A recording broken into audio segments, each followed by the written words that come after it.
This podcast is a quest for well-being, a quest for a meaningful life through the exploration of fundamental truth. Enlightening ideas, insights on physical, mental, and spiritual health. The inspiration is love. The aspiration is to awaken new ways of thinking that can lead us to a new way of being well. Welcome to Body, Mind, and Soul Healing Conversations.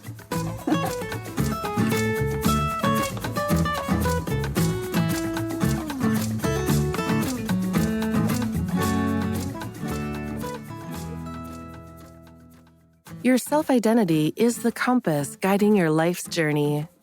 How you define yourself determines the path you walk and the destinations you reach.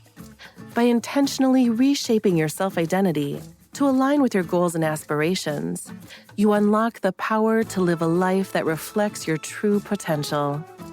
Remember, you have the agency to define yourself and, in doing so, redefine your life. Embrace this transformative journey, and may it lead you to a reality filled with purpose, fulfillment, and abundance. Valeria interviews Elaine Schmidt. Known as the Healer's Healer, she is the creator and founder of Reprogram for Success and Quantum Consciousness Integration, has a decade of experience as an integrative holistic healing and performance facilitator, motivational speaker, and master mindset coach. With a profound understanding of emotional intelligence, mental acuity, physical well-being, and spiritual alignment, Janet guides individuals and business teams on transformative journeys. Janet's unique approach utilizes energy psychology techniques and methods to change belief systems, enabling clients to transform and reprogram for the success they desire. With a staggering success rate of 95% among her clients, she guides individuals and business teams in identifying and removing energetic blocks and inherited imprints held in the subconscious for generations. Janet equips clients with tools to recognize and discard limiting beliefs, fostering emotional intelligence for prosperous personal and professional lives. Her extensive certifications, including Neuro-Linguistic Programming Practitioner, NLP Life Coach, Hypnotherapy, Eye Movement Integration, Advanced Psych-K, and Advanced Theta Healing, 0-point acceleration, and the list goes on, reflect her commitment to excellence. Driven by curiosity and a passion for science and healing modalities, she continually learns and shares wisdom teachings with others. Currently, she's penning her memoir, Voice Consciousness Unedited, further expanding her innovative approach and research. Meet Janet at JanetElaineSchmidt.com. Here's the interview with Elaine Schmidt.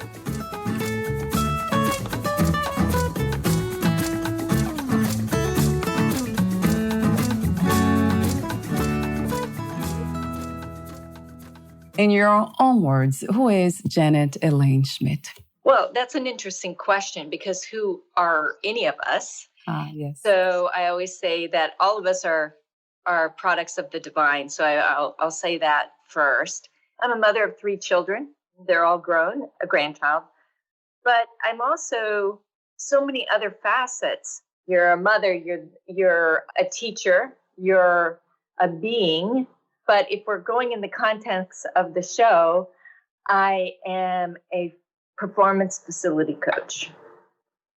I assist people in basically changing up their programming that's not working for them and actually implementing a new way, a new program. So if we look at ourselves as a computer, we come with certain software and we need updates to achieve what we want to achieve. And I help assist put in the new update so that you can achieve what you wish to achieve. Wow, yeah, this is the main topic. So reprogramming limiting beliefs into self-enhancing beliefs. And then I'll get to the questions in a moment. I have these open questions for you, as I mentioned off record.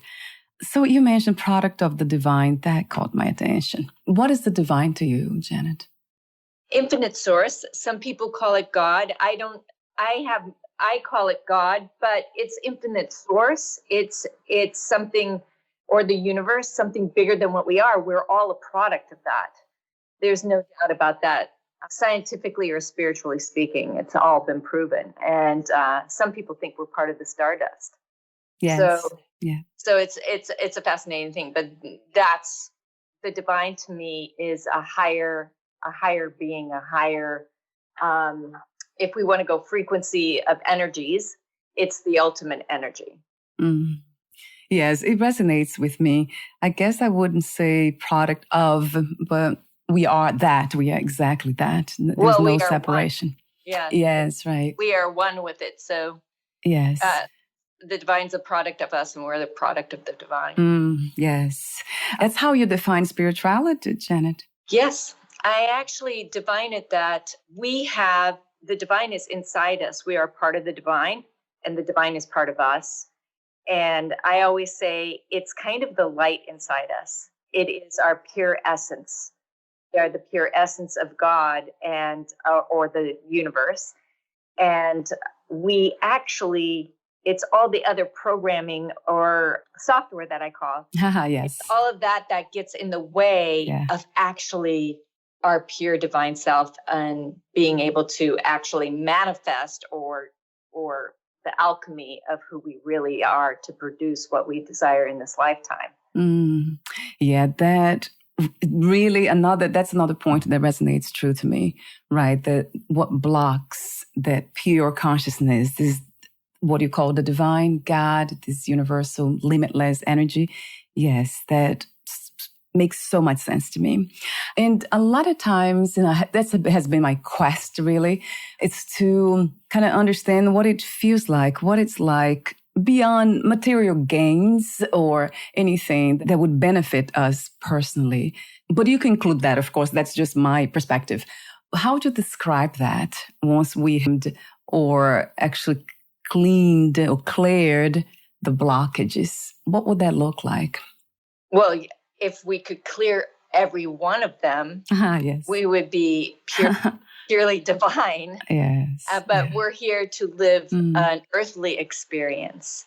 And in that earthly experience, this is the process of releasing. And as we release what I call the limited or outdated programs, we elevate in our consciousness or we expand in our consciousness, whichever words that you want. Some people don't like expand. Some people don't like elevation. Let's just say we change our octave, our frequency, as we shed the limiting beliefs. And these are beliefs or limiting programming. And some of these are against our authentic, our pure selves.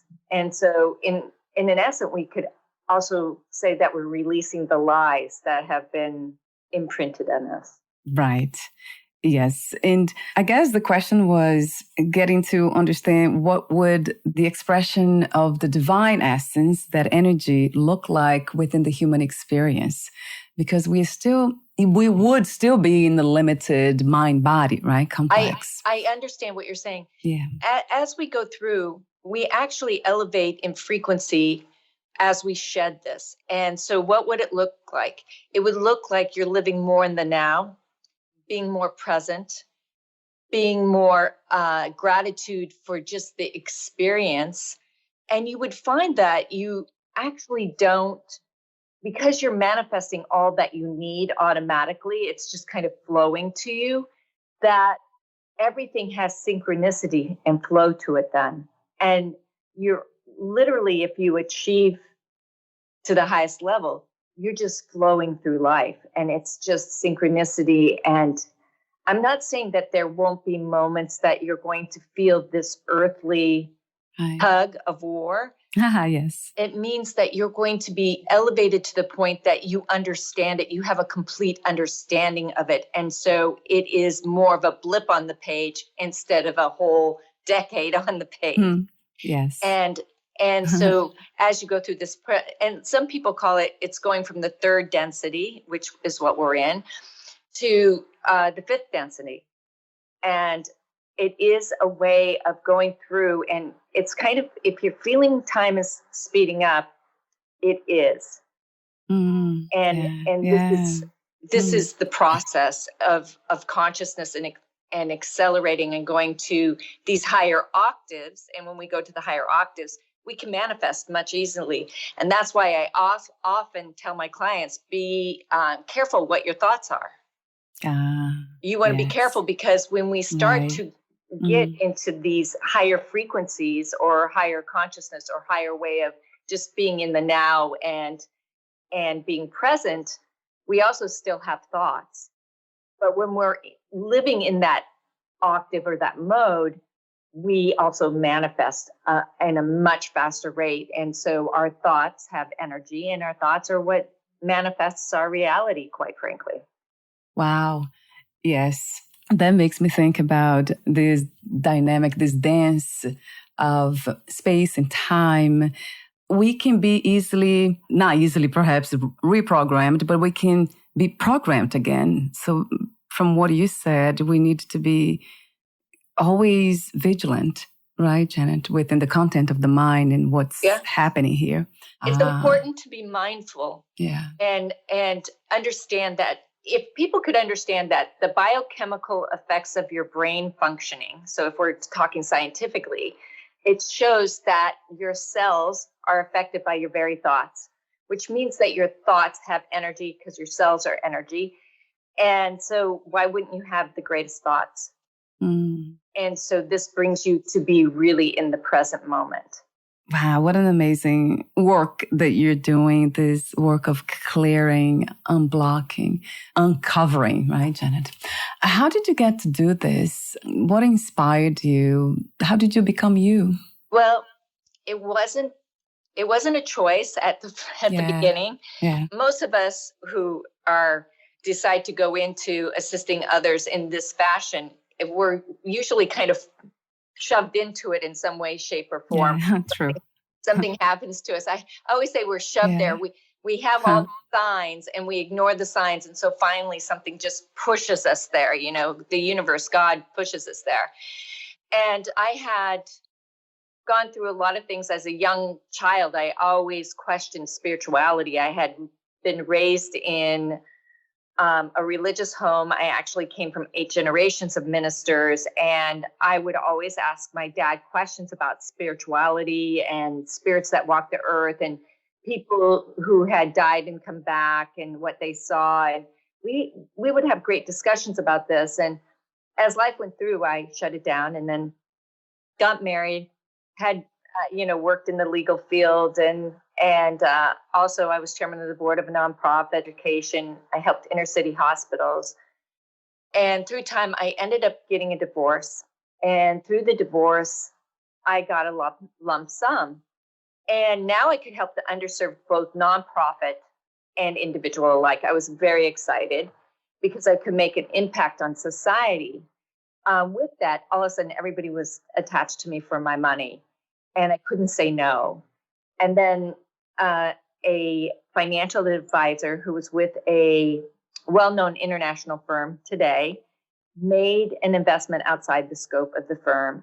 And I lost a lot of money. And I was sitting there going, what just happened? And I didn't know. I thought, I'm not going to lose this. But I did know the statistics of arbitration, which is that you get a small sum of what, even if you win, you get small sum back. So in the end, he was disbarred, the company fined, the partner fined, and I only got 10% of what I lost. So I sat there and I thought, okay, I understand the frequency of energy. I understand quantum physics. I mean, Einstein said, put out there the frequency of the reality you wish for, and you can't help but bring that back to you.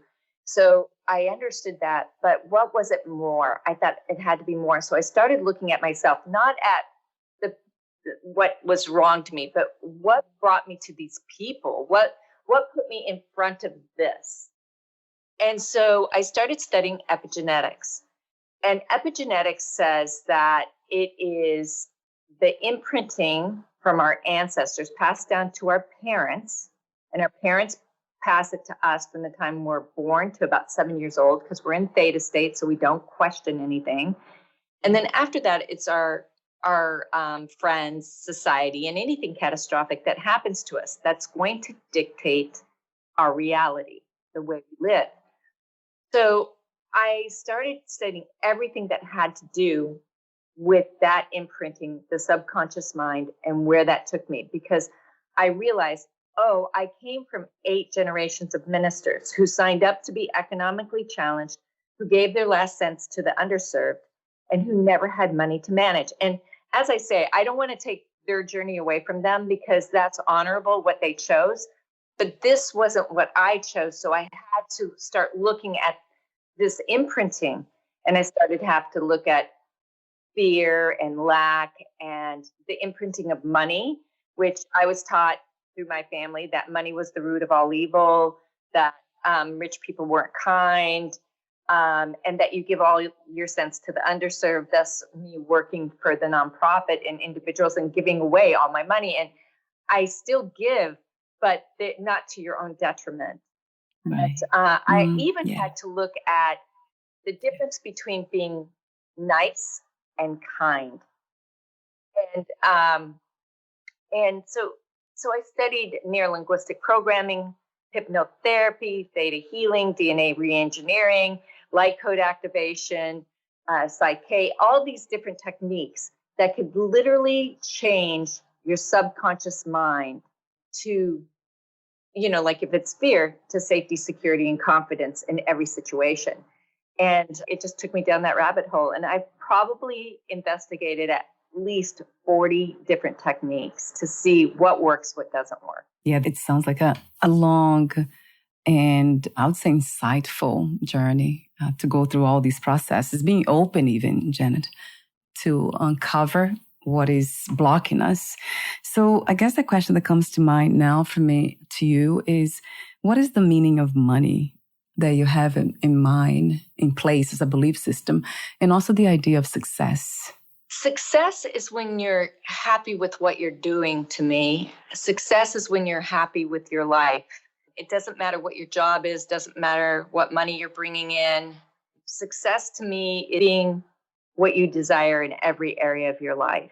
And it's different for everyone. And that's the beauty, I think, of the world, is that we all have a different view of success. As far as money goes, or prosperity, I like to use the word prosperity too, because prosperity covers money, but it also covers your health. It covers your success and how you feel in your job, your relationships. But money to me is energy. It's divine energy. And I wish for everybody to start looking at money as energy. It is an energetic vibration. I mean, everything does. Everything, 99.9% of everything on this earth, even if it's stationary, your table has energy. So money is no different. Yes, I have heard this before in this same interesting way. Energy, somebody said, is that giving and receiving, energetic flow. Interestingly, that's the meaning. Some people kind of give the meaning to love. They say the same thing. So love is the giving and receiving. It's an energetic giving, receiving. And I heard about money, the same thing. So that's an interesting connection. I often say that if you're only giving, you're cutting off your receiving. So you're cutting off the flow. So you have to understand that. Right. And I also tell my clients, they're like, when we're working with people, there should always be an energetic exchange. And it doesn't necessarily have to be money. That's why I say prosperity could be somebody saying, hey, why don't you stay at my beach house? You understand what I'm saying? So I always say that it's not just money. We need to look at prosperity as a whole. I like that better. Yes. Yeah. I like that much better. Money is prosperity is what you want, not necessarily. I mean, as I said, money comes in. If you look at the vibration of money, or money is part of prosperity, and that's the more important thing, is to put out the vibration for a higher level of prosperity. Right. Yeah. That's a beautiful concept. Talk to me about, gosh, we have so many questions here. You're the creator and founder of Reprogram for Success and Quantum Consciousness Integration. So this is a program. Do you offer them online and in person, Janet, also for groups, corporation? I offer it in group corporations. I do workshops with corporations. I also schedule workshops. I actually have a couple retreats coming up into 2024, which will be on my website in 2024. But I do a lot of individual training. I have a program that's 2 months long, and I have another program that's extensive, that's 6 months long, where I actually teach you the combinations of techniques that you ultimately can use on yourself and go through the whole process for yourself when you see that there's a outdated program. And I like to call it an outdated program. When you see that you have an outdated program, because as we go through this process, I know you asked me what's on my website, but I just have to say this. As you go through the process, you will find that you're like an onion and you just keep peeling it back and peeling it back and peeling it back. So as you update it once, you may find that in a year, you have to update it again, your belief system. And so I do have like I said, a 2-month program and a 3-month program, or a 6-month program, where I do teach the 6th month, I teach them the actual quantum consciousness integration techniques. That sounds wonderful. So I'll have the link on this podcast profile. And then I know you just mentioned that will be updated 2024. Yes. You have the retreats there too. So are you also on social media, Janet? Facebook? I am not as, I will tell people I'm not as active on social media. I have I hold my clients very dear and even the process of what I do very close. So there are some things on there. There'll be more. I'm starting a podcast in 2024 too. So there'll be more coming. It's Are You There Yet? The Quest for Cosmic Consciousness, and out in 2024. Yes, I love the name. It's very inspiring. And that's something that's very, let's say, fascinating to me, that the journeys, right? The way we get to understand certain things, certain concepts, and even experiences. It, for me, has been, because of my history with the long history with trauma, it was getting to a place of wholeness first. Get into what you opened up the conversation with, a product of the divine. Like, what is the divine like? I had to it's almost like getting to the end of the journey in order to understand the journey. So, yeah. Yes, Janet, you're about to say something. No, I said it's true. Yeah, it felt this way for me, but it's not. It's different for everyone. So for me, it has been very interesting to look at the journey, let's say the past experiences I have had from that place. It's a safe place that I can look now at the body, mind, and to just see how they operate and what's happening every day instead of the opposite. So maybe, not sure, with the history of trauma that I come from, that made it possible to look into the programming and the belief systems. Do you work with people with the same kind of patterns of thinking, the way I do, that I just described, or this is something that... I deal with the way you described it is very familiar to me. I work with I do EMDR too, right? The process that I do, which is used with a lot of people that experience severe trauma, and I find that it's very helpful in shifting. And I use it in a combination with about 3 other techniques, and it's very effective. But I do understand what you're saying, and this is what I'd say to the listeners: we all have our journey. We all have our experiences, whether they're traumatic, whether they're uncomfortable and unfortunate in some respects, but it does bring us all where we are today. And it brings us to a point where if we wouldn't have had those experiences, we might not be able to actually have an understanding of certain other, I want to say, opportunities, or certain other beautiful events that will roll out in our lives. I had a lot of trauma as a child. I felt abandoned in my family. I I was abandoned in a marriage. And in all of that, I have found the love, the peace, the compassion in it all. Right. Giving meaning to suffering, right, Janet, in pain. It's yeah. And I truly believe that this is part of our journey, and this is part of our, I don't like using the word awakening, but it is part of our trip to cosmic consciousness. This is our goal, is cosmic consciousness in this lifetime. And in my opinion, and all of these experiences bring us closer and bring us a closer understanding. If we just allow ourselves, and sometimes, and as you know, it can be very painful going through the process. But if we allow ourselves to go through this process, on the other side is pretty special. Yes. And that means feeling the feelings, right? Yeah. Not trying to escape any of it.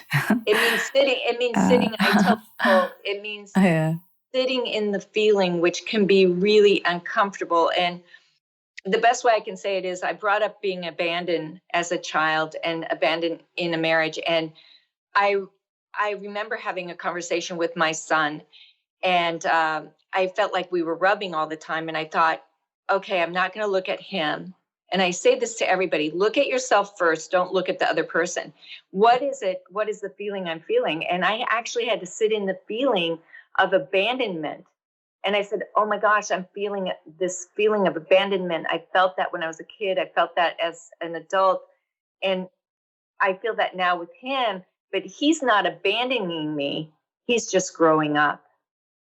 He was becoming an adult. And so sometimes we can have these feelings, we can be triggered by these feelings, when actuality, that's not really what's happening to us. But there is some portion in the event that makes us go back to that memory. And it can be painful, but once you work through it, you're just like, oh, that's what it is. Oh, I'm good now. And it's the realization. Yes. That's what trauma really is, right? Yeah.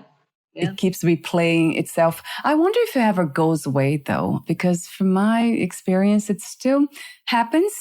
Something here gets triggered, level of the mind, and then I can see and reframe what's happening right away. So I don't let it just go on and express itself in an unhealthy way.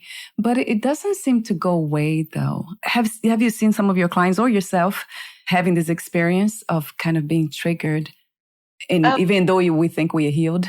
Well, it's funny that you said that. I kind of look at, personally, I look at things a little bit differently. I always think that we live in parallel universes. So for me, some of the events that happened to me were on a different parallel universe that I'm on now, which is a totally different discussion than what we're talking about. But that's how I look at it. But I think my experience just with my clients and is that you'll always probably remember the trauma in some sort of way. And that, I mean, you said it well in the fact that you're able to now release it pretty fast when it's triggered. Like it's, and I think that the more you understand the techniques and tools and pass through this, the less and less it will trigger you. And to the point where it won't trigger you, you'll know that it happened to you, but it won't trigger anything in you anymore. It's not completely erasing it, if you know what I mean. Yes. It's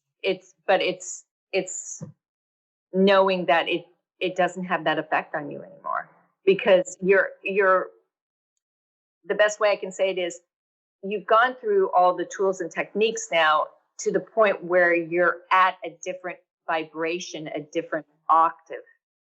So it doesn't affect you that way anymore. Yes, that has been my experience, which is fascinating to see. That I remember having this desire, this goal to come to this space, this place that was perfect and traumaless, trauma-free, but it doesn't really, it has been realized. And I asked the question here over and over, is that possible? You know, some people have been through like a lot of trauma too, have done so much work. And I often get the answer that it doesn't go away, not completely. But I have interviewed some people here who have done some of the techniques that you have. Let me see. Yeah, NLP. NLP, yeah, neuro-linguistic programming. Right. And they sound different to me. I mean, they really say, they state confidently that everything goes away. There's no residue of trauma anymore. So that's interesting, because I think that you still remember it, but you don't feel it. And that's what I'm trying to say, is that you'll remember that something happened to you, and that's what I was trying to say before. But because of going through the therapy or neuro-linguistic programming or movement integration or anything like that, that when you start going through that, you're releasing it. It's like an onion, to the point where it doesn't trigger you anymore. It's there. I mean, it's a memory. And that's when I often talk about parallel universes. I also believe in that. I think we're constantly shifting in it. And if anybody doesn't understand, start thinking of deja vu, or driving down the freeway and saying, I never noticed that before, but you've driven down that freeway 10 times, for 10 years. We're always shifting. Yes. And this is because of this deeper understanding that we are energy. Yes. So which is free. It's consciousness. It's everywhere. Yeah. It's not just within the body, but everywhere. It's everywhere. Yes. I love that approach, Janet. I know you work with reprogramming and lots of the healing modalities, but I love how you go back to those fundamentals. This, the absolute reality, consciousness, this cosmic energy. So that just resonates so true to me. I cannot really see, maybe I can go back to the vision of being a human only, of body, mind. That's not where I live. My energy is just so, not that I am, in a sense, the body, mind, they're here. It's an experience, but it's not what I am. So yeah, that really has been established in a way that it's so hard to go back and even understand some people around me who believe that they are the body, mind only, and they believe that this is it. So it's such an interesting dance, because we have to move, right? Those energies too. They feel very dense to me. Well, what I would say, I understand what you're saying. What I'd say about that is we've all chosen our journeys. We've all chosen on a consciousness level. We have all chosen our journeys. Yeah. And some people have chosen to stay. Everyone has a chance to get out of the denseness, but some just choose to stay in the comfort of that. Right. So that's a choice for them to stay that way. And it's a choice. I mean, the one thing that we have been given is free will and choice. Yeah. And those are huge gifts. Huge.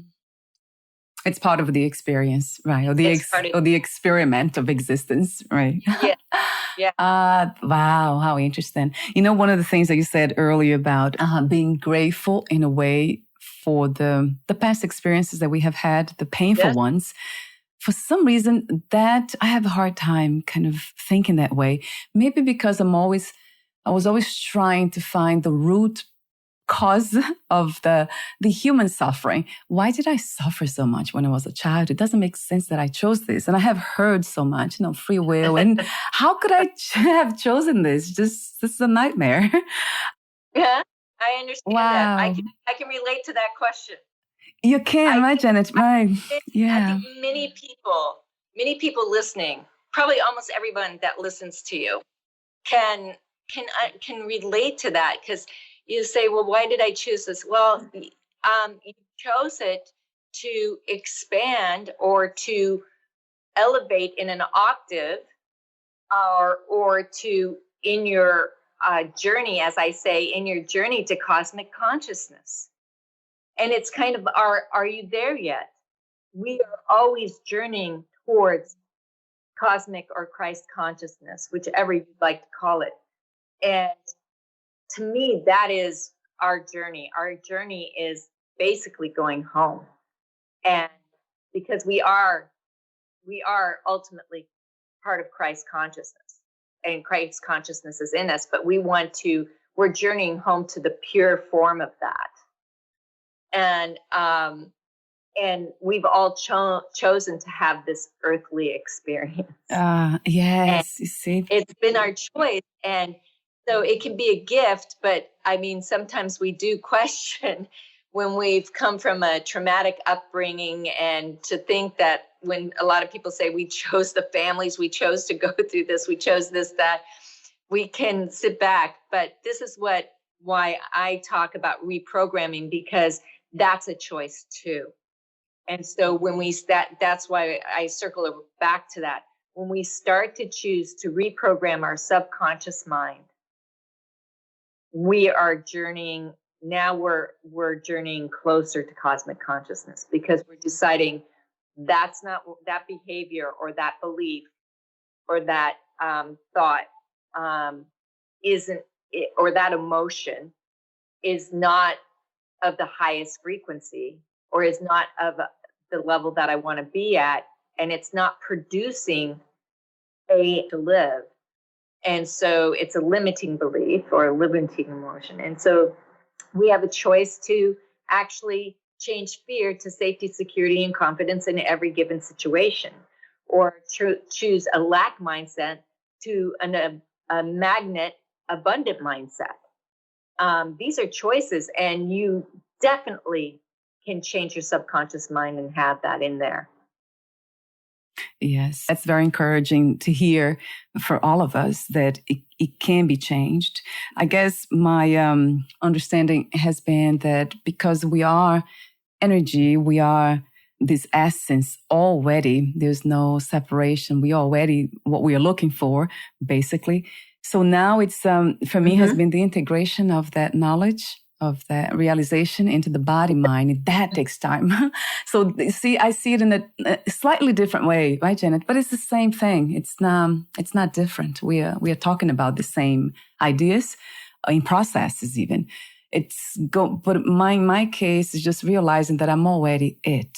So there is a sense of calm and peace already here. Well, you've already done a lot of, you've gone through a lot of the process, but for people thinking about it, that could be daunting. Right. You see? Yeah. I understand exactly what you're saying. Yes. And I believe the same thing you're saying. I believe that, but there was probably a point in my life that it was very hard to believe. Yes, no, yeah. I'm just going to say that to those listening. I often say that I heard somebody say the beatings will continue until morality improves. And I thought that was an interesting thing for them to say. And I would like to say it a little bit different, that our superconscious, or our higher self, wants the best for us. And our higher self is the divine, or God, and what we're part of, because we have that light inside us of the divine. And when we hear the voice say, don't do that, and we're like, but I want to do that. Don't do that, but I want to do that. So then you learn that lesson. And then so you don't learn the lesson, I meant to say. And so you have the lesson come back in a stronger form. And then it brings you down again. And then you have the lesson again. Are you going to listen to us this time? Because your higher self is always speaking to you. And so I thought that was interesting when they said, when they said, talk about the morality improving, when we start saying, yes, I'm part of that infinite source. Yes. Like you're talking, I know it brings a calm to me. That's when they're going to get the calm, when they understand it, what you're saying. And that's why you feel the calm, because you are fully connected. And oh my God, I love hearing that from you. It sounds wonderful, doesn't it? It almost feels like a destination, but I know it's not. It's not. It's a journey. Yeah. It's still the journey, because we're still on the quest for, you still have questions that you are asking, and you're constantly, otherwise you wouldn't be doing your podcast. So you're still asking these questions of people. So it's still your journey for cosmic consciousness. But at the same point, you've found a peace in your connection. And to me, this is the journey that most of the people are trying to make right now, is that peace in knowing that they are fully a piece of the divine, and that they can rest in the knowledge of that and be in the now and experience the beauty and gratitude for the now, and understand that our thoughts do produce our reality. And so to have only the best thoughts about ourselves and about the reality that's in front of us.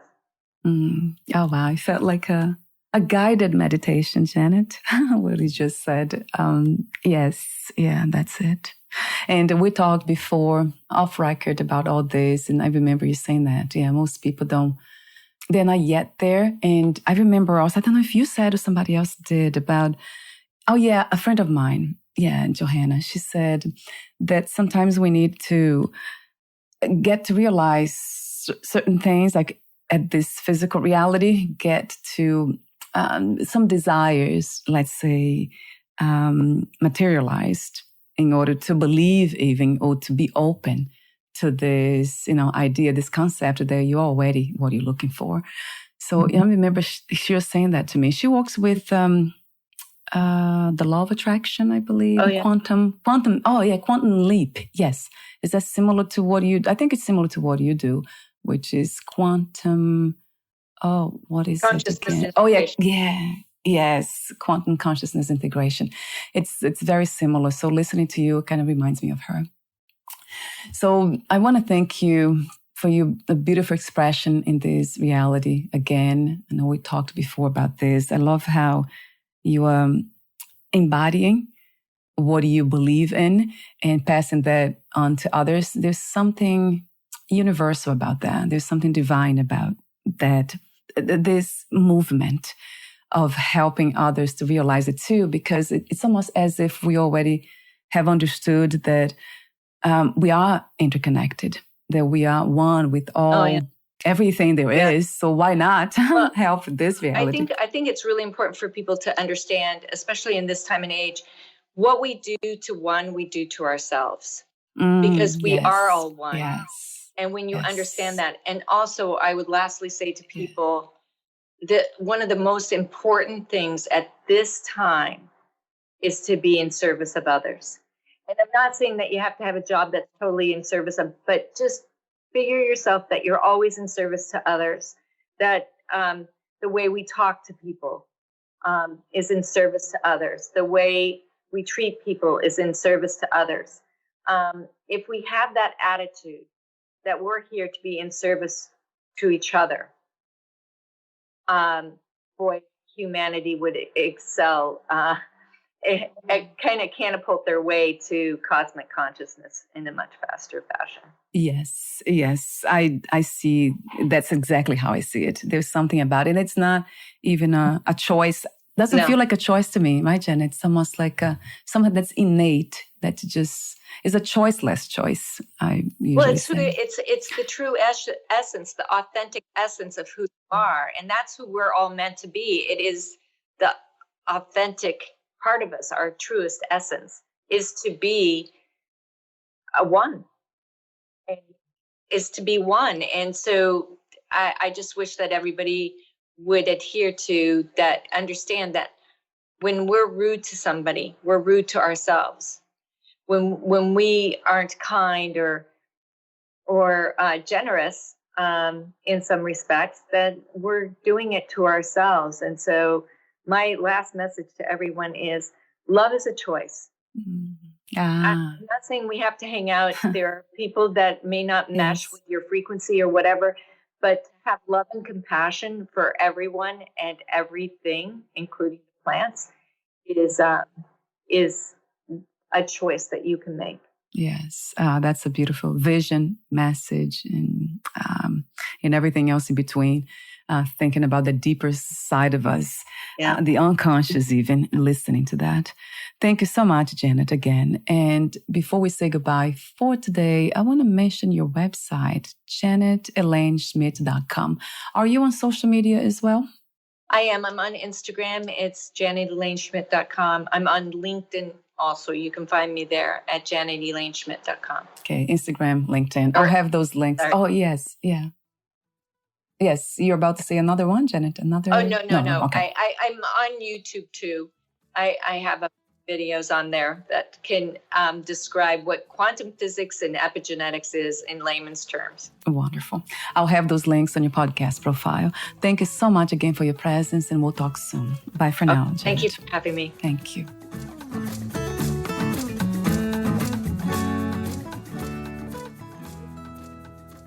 Thank you for listening. To learn more about Janet Elaine Schmidt and her work, please visit janetelaneschmidt.com.